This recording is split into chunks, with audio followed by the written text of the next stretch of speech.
जय हिंद साथियों, स्वागत है आप सभी का एजुकेशन केयर 6 में। रुक करते हैं बिहार की तरफ। दोस्तों, अगर आप चैनल पे नए हैं तो प्लीज चैनल को सब्सक्राइब कर लें, बेल आइकन दबा लें और सपोर्ट करें एक दूसरे का।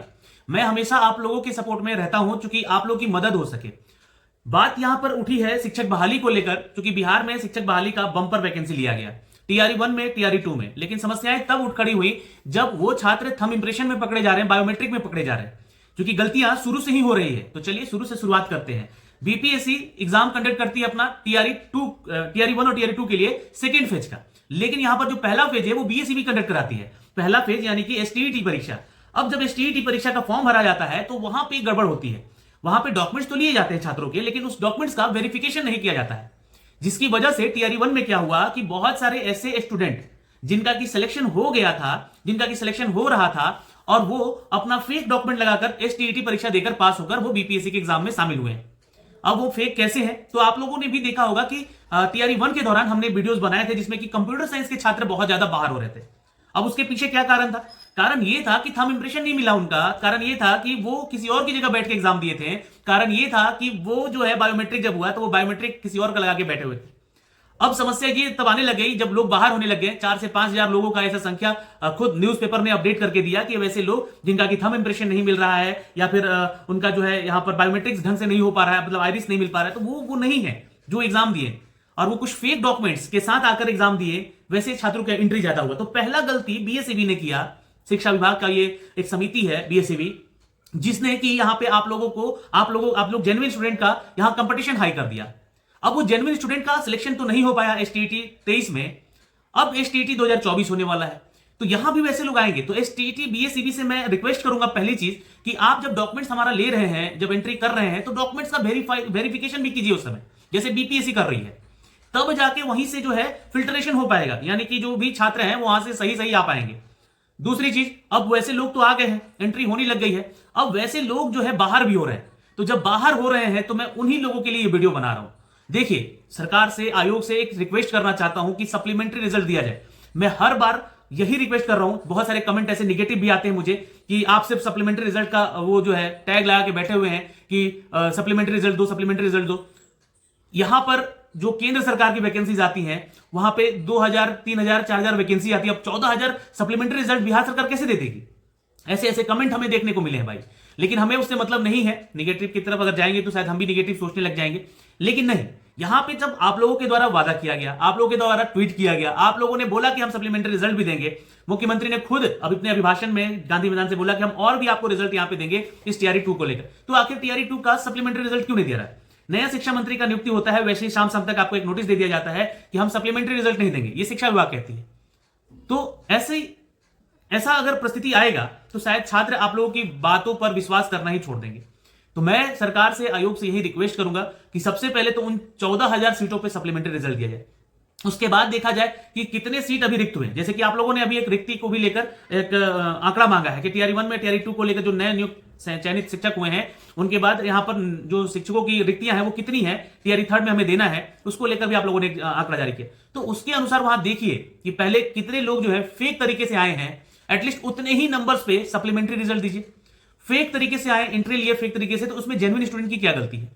वो तो छात्र मेरिट से ऑटोमेटिक बाहर हो रहा है, जो कि सही छात्र है। वो अगर सही मार्गदर्शन उसको मिलता या सही यहां वैकेंसी ली जाती तो शायद वो बिल्कुल सही तरीके से उसका सिलेक्शन हो जाता आज। लेकिन उन लोगों के चलते ये छात्र बाहर है। तो मैं इन्हीं छात्रों के हित में ही बोल रहा हूं कि सप्लीमेंट्री रिजल्ट जारी किया जाए।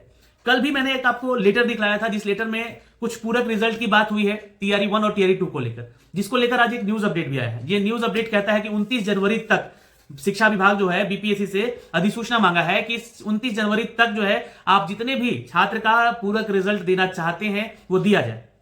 लेकिन वहीं पर एक समस्या फिर खड़ी होती है कि एक लेटर मैंने आपको फिर एक और वीडियो में दिखलाया था, जो कि 12 जनवरी का वो लेटर है। उसमें करीब 41 ऐसे छात्र हैं जिनका कि रिजल्ट दिया गया है, वो उनको जिला भी एलोकेट किया गया है। मैं वो लिस्ट अभी आपको यहां पे दिखला देता हूं, यहां पे आप लोग देख पा रहे तो देख लीजिए, नहीं तो बीपीएससी के वेबसाइट पे जाके आप लोग देख लीजिए 12 तारीख के डेट में। वैसे वो 41 छात्र जिनका कि सिलेक्शन हो रखा है, पर वो उनका जिला एलोकेशन मिल चुका है ना। तो आपको वहां पे जब वो जा रहे हैं अपना डिस्ट्रिक्ट एलोकेशन पे, वहां पे अपना वेरिफिकेशन करवाने या फिर जो भी काउंसलिंग कराने, तो उनको वहां पे कहा जा रहा है कि हमें बीपीएससी की तरफ से कोई भी अधिसूचना नहीं मिली, जबकि बीपीएससी की वेबसाइट पे ये लेटर जारी है और वहां पे ये सारी चीजें दी गई हैं।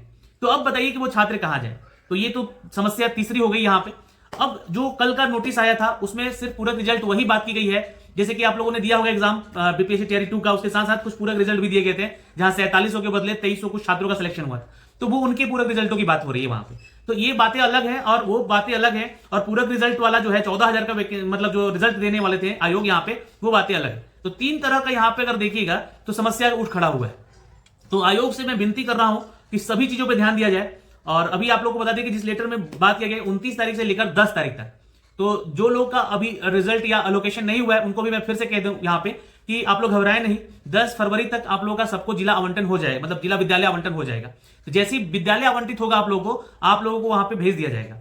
लेकिन वैसे अभ्यर्थी, क्योंकि बहुत सारे स्टूडेंट मुझसे कॉल करके भी पूछते हैं कि सर जैसे कि मैं चयनित शिक्षक था पहले से नियोजन से, अब उनका जो है ट्रेनिंग नहीं हुआ है, तो देखिए आयोग ने साफ साफ ये कह भी दिया था, एक लेटर जारी हुआ था उस बीच में कि जो लोग मतलब चयनित मतलब ऑलरेडी नियुक्त शिक्षक है, नियोजित शिक्षक है, उनको ट्रेनिंग की जरूरत नहीं है, इसलिए उनको अपने ही विद्यालय में अभी योगदान देना है, वहीं पे भी जॉब करें।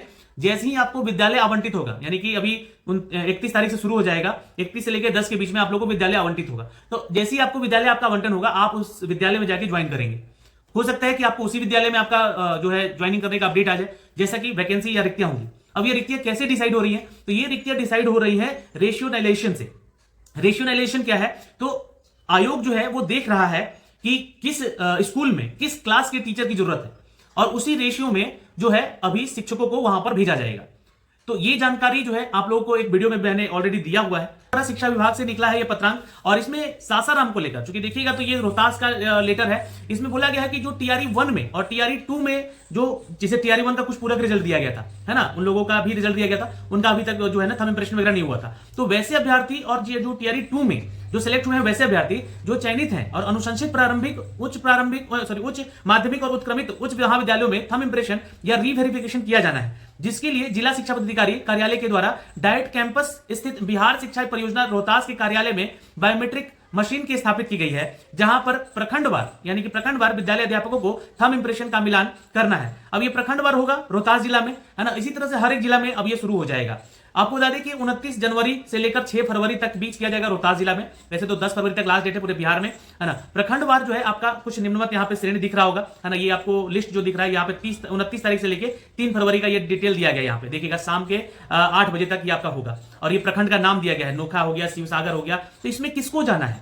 तो वैसे अभ्यर्थी जो कि दूसरे चरण में या टीआरई 1 के पूरक रिजल्ट में उनका नाम है, सिलेक्टेड है वो लोग, है ना, काउंसलिंग के उपरांत उनका उन्मुखीकरण हेतु संबंध में वैसे विद्यालय अध्यापक जिनका डाइट या पीटीसी या उन्मुखीकरण के दौरान थंब इंप्रेशन नहीं किया गया है, तो उन लोगों को दिया गया है ये, और वो उपांकित करते हुए उसके अनुसार निर्धारित तिथि को अनिवार्य रूप से अपने प्रवेश पत्र लेकर और अपबंधित नियुक्ति पत्र और आधार कार्ड के साथ जो है उपस्थित होना सुनिश्चित करेंगे। ठीक है, तो यहाँ पे दिया गया, और यहाँ पे जो डीईओ है उनके नाम दिए गए।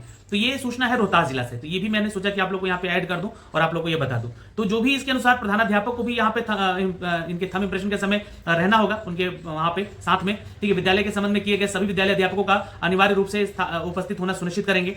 और ये जो दूसरा पेज आपको दिख रहा है यहाँ पे, ये है आपके डीईओ के नाम, जो कि आपका यहाँ पे पदनाम और कार्यालय का नाम दिया गया है, डीईओ ऑफिस का नाम दिया गया, और ये कर्मी है जो कि यहाँ पे आप लोग का जो है इंप्रेशन लेंगे। ठीक है, और ये जो दूसरा लेटर है यहाँ पे, ये सभी लेखापाल को संबंधित किया गया है कि प्रखंडवार जितने भी सभी विद्यालय अध्यापकों को सूचित किया जाता है कि प्रपत्र में तैयार करके उपांकित तिथि के अनुसार ये लेकर उपस्थित होंगे, जो कि इनका प्रखंड का नाम, रोल नंबर बीपीएससी वाला, विद्यालय का अध्यापक नाम, विद्यालय का नाम और अभियुक्ति, ये सारा चीज यहाँ पे जो है इनसे मांगा गया है। ठीक है, और ये आपको लेखपाल की जिम्मेवारी दी गई है, और बायोमेट्रिक कराने का कार्य संपन्न करेंगे ये लोग, ये यहाँ पे जानकारी दी गई है। और ये 27 तारीख का ही लेटर है आपका। ठीक है, जाके रेशियोनाइजेशन वाला वीडियो देखिएगा, है ना। बीपीएससी का एक मैंने फोल्डर ही बना रखा है, उसमें बीपीएससी से रिलेटेड सारा प्लेलिस्ट बना रखा है, उसमें सारे आपको जो है वो वीडियोस दिखेंगे। तो ये तो जानकारी हो गई मेरे तरफ से, जितनी भी थी आप लोग को देनी थी इस वीडियो के माध्यम से। बाकी लेटेस्ट जो अपडेट पाने के लिए आप लोग प्लीज चैनल को सब्सक्राइब करके रखिएगा। आप हमारा टेलीग्राम ज्वाइन कर लीजिए और आप हमारा एप्लीकेशन भी डाउनलोड कर लीजिएगा, नीचे डिस्क्रिप्शन में लिंक दिया हुआ है। और जो भी मॉक टेस्ट आपको चाहिए जिस भी सब्जेक्ट को लेकर, उसका मॉक टेस्ट हम लोग वहां पे अवेलेबल करा रहे हैं। और बुक के रिगार्डिंग जो भी है आप लोग को बताता रहता हूं कि आप लोग ये बुक ले लीजिए, है ना, प्रैक्टिस सेट को लेकर, तो वो बुक भी ले लिया करें, है ना, ताकि आपको बेनिफिट हो सके आपकी परीक्षाओं को लेकर। तो फिलहाल इस वीडियो में इतना ही, फिर मिलेंगे अगले वीडियो में, तब तक के लिए जय हिंद, अपना ख्याल